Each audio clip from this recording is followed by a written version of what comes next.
gudoomiyaha xisbiga mucaaridka ee wadani Cabdiraxmaan Ciro oo galabta dalka dib ugu soo laabtay waxa uu madaxweynaha Soomaaliland ugu baaqay in uu shacbiga u cadeeyo ujeedka kulankii uu magaalada Addis Ababa kula qaatay madaxweynaha dalka Soomaaliya Maxamed Cabdilaahi Farmaajo iyo arrimihii ay ka wada hadleen kulanka Farmaajo iyo Muuse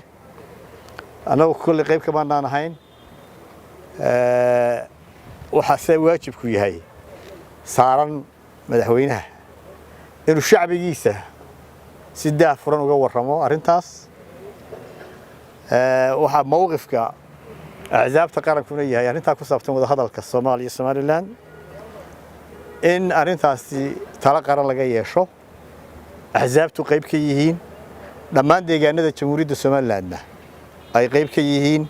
dhinaca kale gudoomiyaha Ciro waxa uu faahfaahiyay kulan magaalada Addis Ababa ku dhexmaray isaga iyo madaxweyne Biixi waxaana uu hoosta ka xariiqay in kulankaasi waa mid ay madaxweynaha kaga wada hadleen xaaladda guud ee dalka ka taagan gaar ahaan arinta khilaafka komishanka doorashooyinka taas oo uu tilmaamay in aanay madaxweynaha wax isfaham ah ka gaadhin arinta kala dirista komishanka doorashooyinka wadadii Itoobiya joogay anigii madaxweyne Muuse waan kulannay gudoomiye Faysalna uu ka warhayay arinta hore haddaan ku noqdo kulanka aan la kulmay madaxweynaha waxa igu helinayay xubin ka tirsan hoggaanka xisbiga Maxamed Biixi Yunis isagana waxa uu helinayay xubno ka tirsan golihiisa wasiirada dalabka kulankiisa waxa lahaa madaxweynaha dalbaday inaan kulanno waxaanu ka wada kulannay waanu ka wada hadalnay arrimaha guud ee Somaliland iyo arrimaha geeskaba waxaanu si khaas ah oo gaar ah uga sii wada hadalnay arrinta doorashada iyo kala dirista xubnaha harsan ee guddiga doorashooyinka qaranka saa ka warqabtaan guddiga doorashooyinka hadda jira kama mid aha xubnihii axsaabta mucaaradka soo doorteen kulanka aanu yeelanay arrinta kala dirista xubnaha komishanka ee harsan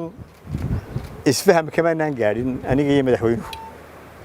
hase yeeshee albaabka rajada in arrintaasi xal loo helo si doorashadii dhaqso u qabsanto uu furan yahay waxa kaloo aan idin cadaynayaa in mowqifkii labada xisbi ee ay ku midaysnaayeen ee ahaa in komishankana la kala diro xubnaha ka harsan kii hore la soo celiyo doorashadiina la qabto waqtiga 2020ga waxba iskama bedelin waa sidiisii waxaan ku qodobka hore kaga baxaya dalku doorasho la'aan ku sii socon kari maayo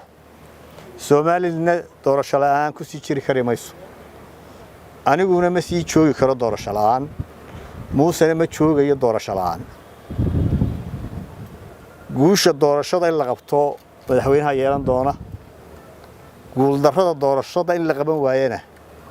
isaga yeelan doona waxa kale oo arinta Cabdiraxiin Muuli Ismaaciil shabakada wararka News magaalada Hargeysa